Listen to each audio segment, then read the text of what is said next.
এটা কথা মনত পৰিল যেতিয়া পঞ্চায়ত নিৰ্বাচন হ'ব একাদশমান শ্ৰেণীৰ 3খন পৰীক্ষাৰ যি প্ৰশ্ন কাকত ফাদিল হৈছিল তাৰো আমি পৰীক্ষা পাতিব লাগিব পৰহি দিনাখন মই 29 তাৰিখে মই দুধনৈত গৈছিলোঁ দুধনৈত এগৰাকী ছাত্ৰীয়ে মোৰ ওচৰত আহি ক'লে যে মামা উচ্চতৰ মাধ্যমিক দ্বিতীয় বৰ্ষৰ বাবে প্ৰস্তুতি হোৱাৰ সময় এতিয়া যদি আমি একাদশমান শ্ৰেণীৰ পৰীক্ষাটোলৈ চিন্তা কৰি থাকো আমাৰ হায়াৰ ছেকেণ্ডাৰী দিবৰ বাবে আমি মাত্ৰ 8 মাহ মানেহে পাম এই পৰীক্ষাটো নপতাকৈ থাকিব এই বছৰ নোৱাৰি নেকি মই ভাবো যে আমি সেবাই এই দিশটো বিবেচনা কৰিব লাগে যিয়ে নহওক কিয় দুখন বা তিনিখন প্ৰশ্ন কাকত বাকি ৰৈ গৈছে আৰু পৰীক্ষাটো যদি এপ্ৰিলৰ শেষত বা মে'ত আমি অনুষ্ঠিত কৰোঁ ল'ৰা ছোৱালীবিলাকো টেনশ্যনত থাকিব আৰু তেওঁলোকে দ্বাদশমান শ্ৰেণীৰ বাবে নিজক প্ৰস্তুতিও কৰিব নোৱাৰিব মই ভাবো যে একাদশৰ পৰা দ্বাদশ শ্ৰেণীৰ পৰীক্ষাটো যিহেতু পাছ আৰু ফেল নাই সেইবাবে সেবাই এই বছৰ বাকি ৰৈ যোৱা প্ৰশ্ন কাকতখিনিৰ ওপৰত পৰীক্ষা নাপাতিলেও হ'ব অহা বছৰ আমি একাদশমান শ্ৰেণীৰ পৰীক্ষাটো কেনেকৈ কঠোৰভাৱে নিয়ন্ত্ৰিতভাৱে পাতিব পাৰোঁ তাৰ বিষয়ে আমি আলোচনা কৰিম আৰু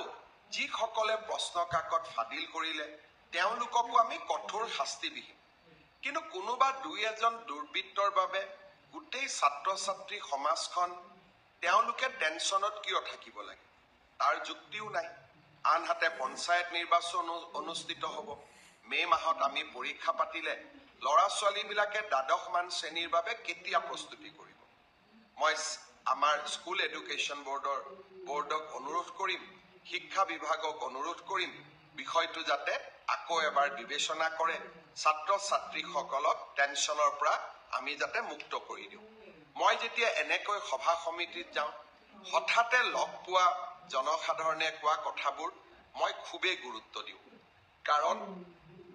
মুখ্যমন্ত্ৰী হলে সকলো কথা জানিব নোৱাৰি যেতিয়া আমি গাঁৱত যাওঁ চহৰত যাওঁ সৰ্বসাধাৰণ মানুহক কথা পাতো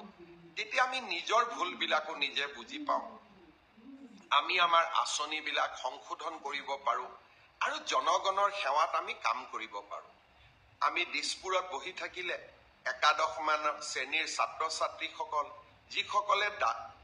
হায়াৰ ছেকেণ্ডাৰী পৰীক্ষা দিব লাগিব ফাইনেল ইয়াৰৰ জীৱনৰ আটাইতকৈ মূল্যৱান পৰীক্ষা তাৰ হয়তো আমি বেদনা বা তেওঁলোকৰ অনুভৱবোৰ বুজিবই নোৱাৰিলোহেঁতেন দুধনৈত গৈ মোৰ ভাগিন ছাত্ৰীজনীৰ মুখেৰে শুনা কথাখিনি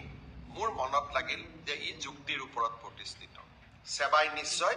এই দিশত বিচাৰ বিবেচনা কৰিব ছাত্ৰীসকলক প্ৰস্তুত হ'বলৈ সময় আৰু সুবিধা উলিয়াই দিয়ে